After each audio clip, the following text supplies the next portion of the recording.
चारों तरफ एक ही मुद्दे को लेकर चर्चा है कि देश में, दुनिया में कभी भी तीसरी लहर दस्तक दे सकती है। हालांकि तीसरी लहर के संकेत मिल रहे हैं, मौत के आंकड़े सामने आ रहे हैं, चौंकाने वाले आंकड़े सामने आ रहे हैं, संक्रमित बढ़ रहे हैं, बच्चे प्रभावित हो रहे हैं और उसी बीच किन राज्यों में सबसे पहले कोरोना की तीसरी लहर दस्तक दे सकती है, क्यों खतरा मंडराया हुआ है और उन्हीं राज्यों में क्यों कोविड की तीसरी लहर सबसे पहले दस्तक देगी, इसके पीछे की वजह क्या है, वैज्ञानिक क्या कहते हैं, इसकी पूरी जानकारी हम आपको देंगे। लेकिन उससे पहले आपसे अनुरोध करेंगे, इस वीडियो को ज्यादा से ज्यादा शेयर कीजिए और साथ ही अपनी राय हमारे कमेंट बॉक्स में लिखना ना भूलिएगा। देखिए पूरी रिपोर्ट। कोरोना वैक्सीनेशन की रफ्तार हाल ही में बेशक तेजी से बढ़ी है, लेकिन कुछ राज्यों में 60 साल से अधिक उम्र के लोगों का कम टीकाकरण चिंता बन गया है, खासतौर पर तब जब कोरोना की तीसरी लहर का खतरा मंडरा रहा है। कोरोना के संक्रमण का सबसे ज्यादा खतरा बुजुर्गों को ही है। अंदेशा है कि इन्हीं राज्यों में कोरोना की तीसरी लहर आने का सबसे ज्यादा डर है। उत्तर प्रदेश, बिहार, पंजाब, झारखंड, तमिलनाडु और पश्चिम बंगाल जैसे राज्यों में 60 साल से अधिक उम्र के लोगों को कोरोना की वैक्सीन कम लगी है। ORF के कोविड वैक्सीन ट्रैकर से इसका पता लगता है। इसके अनुसार इस उम्र वर्ग में प्रति 1000 की आबादी पर वैक्सीन का कवरेज कुछ राज्यों में बहुत कम है। ORF ने 27 अगस्त तक के आंकड़ों का विश्लेषण किया।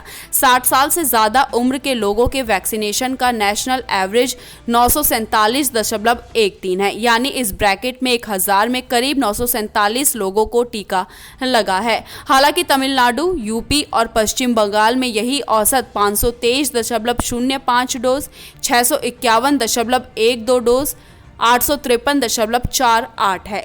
इन तीनों राज्यों में इस आयु वर्ग में 1 करोड़ से ज्यादा बुजुर्गों वाली आबादी है। ORF ट्रैकर के अनुसार महाराष्ट्र में भी 60 साल से ज्यादा उम्र के लोगों की संख्या 1.45 करोड़ है, लेकिन राज्य में 1000 लोगों में से 951.12 को कोरोना की डोज दी जा चुकी है। ये नेशनल एवरेज से थोड़ा बेहतर है। ORF में senior fellow health initiative Oommen C Kurian ने कहा, कोरोना की अगली लहर उन्हीं राज्यों तक सीमित रहने वाली है जहां वैक्सीन कम लगी है या फिर जो पिछली लहरों में कोरोना से कम प्रभावित रहे हैं। अगर बुजुर्गों का वैक्सीनेशन कम रहा तो पहली और दूसरी लहर की तरह दोबारा बड़ी ट्रेजेडी देखने को मिल सकती है। कुरियान बोले कि तमिलनाडु और पंजाब जैसे राज्यों में बुजुर्ग आबादी का अनुपात ज्यादा है, लेकिन वैक्सीनेशन का कवरेज कम है। इन राज्यों को अगली लहर में चुनौतियों का सामना करना पड़ सकता है, लिहाजा इन्हें तेजी से बुजुर्गों आबादी का वैक्सीनेशन कराना होगा। केंद्र राज्यों पर इसी कैटेगरी में वैक्सीनेशन बढ़ाने के लिए जोर बन रहा है। खबर के लिए ब्यूरो रिपोर्ट। तो ये थी पूरी खबर। जिन राज्यों का हमने नाम लिया, कहीं ना कहीं उन राज्यों में सबसे पहले तीसरी लहर दस्तक देगी। वैक्सीनेशन के कार्य को गति मिली है, लेकिन फिर भी दोनों खुराक लेने वाले लोगों को भी सुरक्षा के दायरे में रहना बेहद जरूरी है। खबर चैनल भी आपसे अनुरोध करता है कि जरूरत पड़ने पर ही घर से बाहर निकले, मास्क का सही तरीके से इस्तेमाल कीजिए और सोशल डिस्टेंसिंग का जरूर पालन कीजिए। धन्यवाद।